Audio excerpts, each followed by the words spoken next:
जी कहते हैं, मुनीश्वरों, ब्रह्मा जी की बात सुनकर नारद जी ने विनय पूर्वक उन्हें प्रणाम किया और पुनः पूछा, भगवान, भक्त वत्सल भगवान शंकर कैलाश पर्वत पर कब गए और महात्मा कुबेर के साथ उनकी मैत्री कब हुई?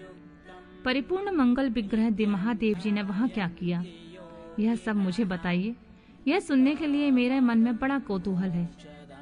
ब्रह्मा जी ने कहा, नारद, सुनो, चंद्रमौली भगवान शंकर का चरित्र का वर्णन करता हूँ। वे कैसे कैलाश पर्वत पर गए और कुबेर के साथ उनकी किस प्रकार मैत्री हुई, यह सब मैं सुनाता हूँ।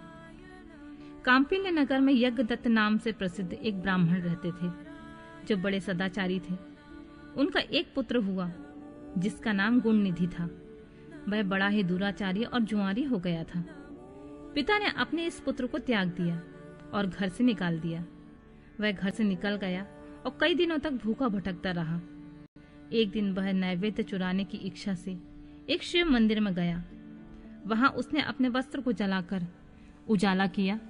यह मानो उसके द्वारा भगवान शिव के लिए दीपदान किया गया। तत्पश्चात वह चोरी में पकड़ा गया और उसे प्राणदंड मिला। अपने कुकर्मों के कारण वह यमदूत द्वारा बांधा गया। इतने में ही भगवान शंकर के पार्षद वहां आ पहुंचे।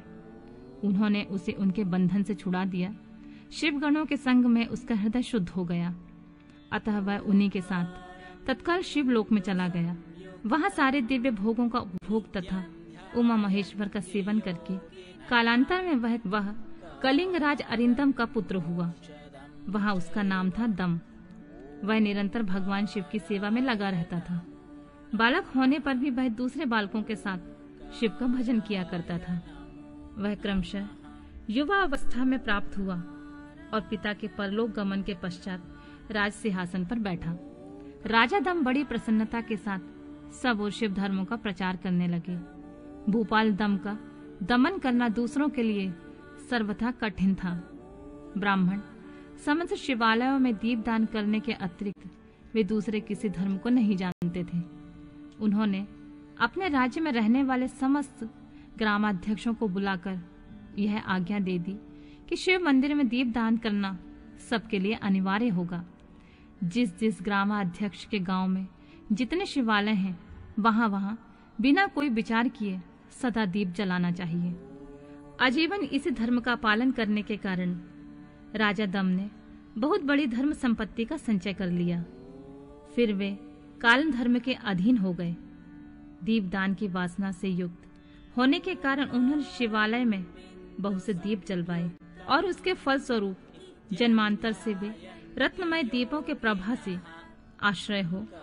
दीपदान की वासना से युक्त होने के कारण उन्होंने शिवालयों में बहुत से दीप जलवाए और उसके फल स्वरूप जन्मांतर में रत्नमय दीपों की प्रभा के आश्रय हो अलकापुरी के स्वामी हुए। इस प्रकार भगवान शिव के लिए किया हुआ थोड़ा सा भी हवन या आराधन समयानुसार महान फल देता है।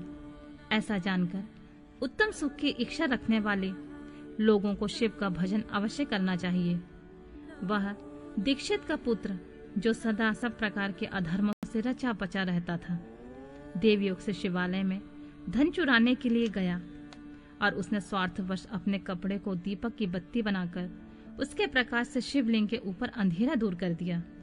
इन सत्कर्म के फलस्वरूप वह कलिंग देश का राजा हुआ और धर्म में उसका अनुराग हो गया। फिर दीप की वासना का उदय होने से शिवालय में दीप जलवाकर उसने यह दिक्पाल का पद पा लिया। मुनीश्वर, देखो तो सही, कहाँ उसका वह कर्म और कहाँ उसके दिक्पाल की पदवी जिसका यह मानव धर्म प्राणी इस समय यहाँ उपभोग कर रहा है। तात, यह तो उसके ऊपर शिव के संतुष्ट होने की बात बताई गई है। अब एक चित होकर यह सुनो कि किस प्रकार सदा के लिए उसकी भगवान शिव के साथ मित्रता हो गई। मैं इस प्रसंग का तुमसे वर्णन करता हूँ। नारद, पहले के पाद्य कल्प की बात है। मुझ ब्रह्मा के मानस पुत्र पुलस से विश्वा का जन्म हुआ और विश्वा के पुत्र वैश्रवण कुबेर हुए। उन्होंने पूर्व काल में अत्यंत उग्र तपस्या के द्वारा त्रिनेत्रधारी महादेव की आराधना करके विश्वकर्मा की बनाई हुई उस अलकापुरी का उपभोग किया। जब वह कल्प व्यतीत हो गया और मेघवाहन कल्प आरंभ हुआ, तब उस समय यज्ञदत्त का पुत्र, जो प्रकाश का दान करने वाला था, कुबेर के रूप में अत्यंत दुस्सह तपस्या करने लगा। दीपदान मात्र से मिलने वाली शिव भक्ति के प्रभाव को जानकर वह शिव की चित प्रकाशित का काशीपुरी नगरी में गया। अपने चित रूपी रत्नमय प्रदीपों से 11 रुद्रों को उद्बोधित करके अनन्य भक्ति एवं स्नेह से संपन्न हो, वह तन्मयता पूर्वक शिव के ध्यान में मग्न हो निश्चल भाव से बैठ गया। जो शिव की एकता का महान पात्र है, तप रूपी अग्नि से बढ़ा हुआ है।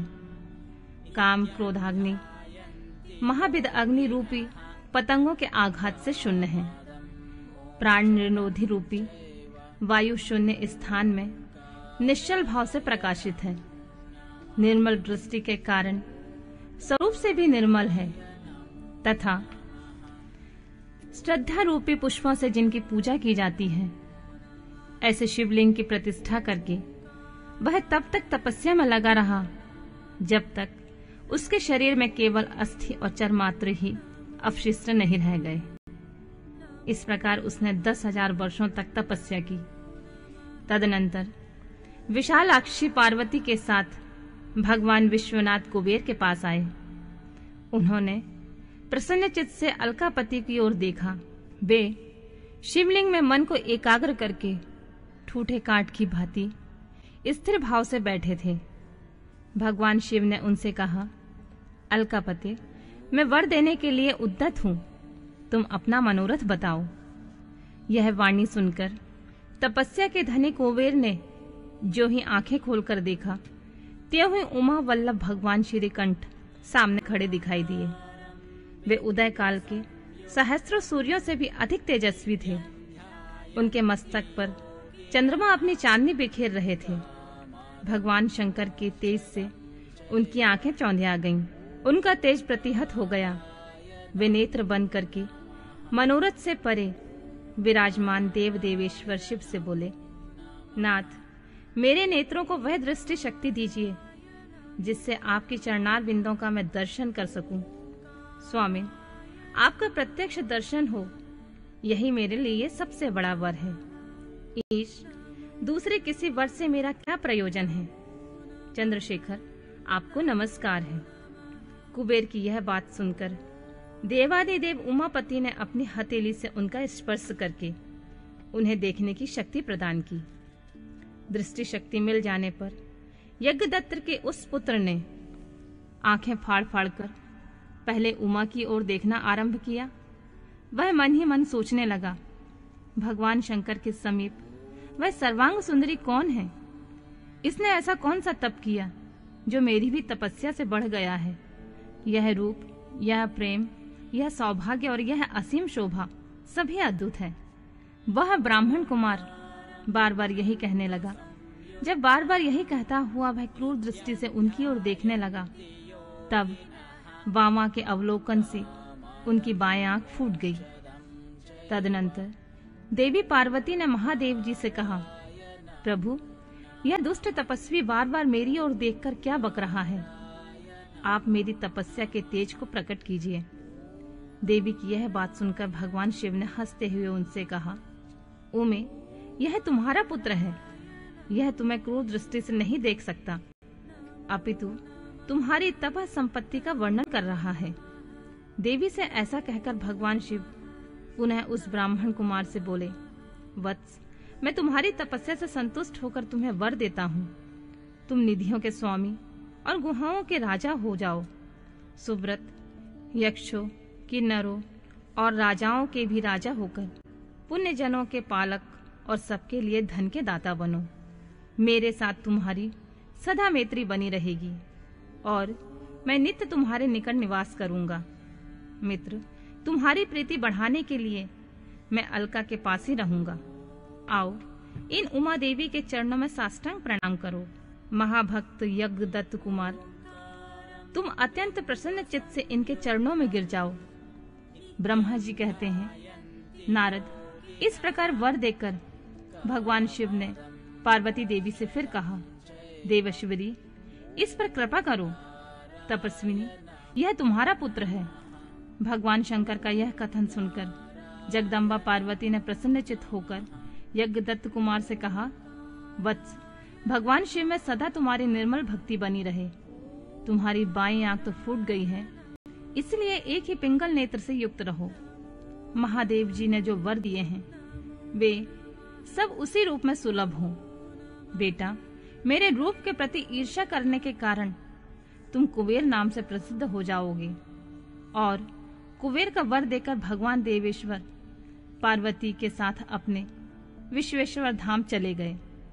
इस तरह कुबेर ने भगवान शंकर की मैत्री प्राप्त की और अलकापुरी के पास जो कैलाश पर्वत है वह भगवान शंकर का निवास हो गया।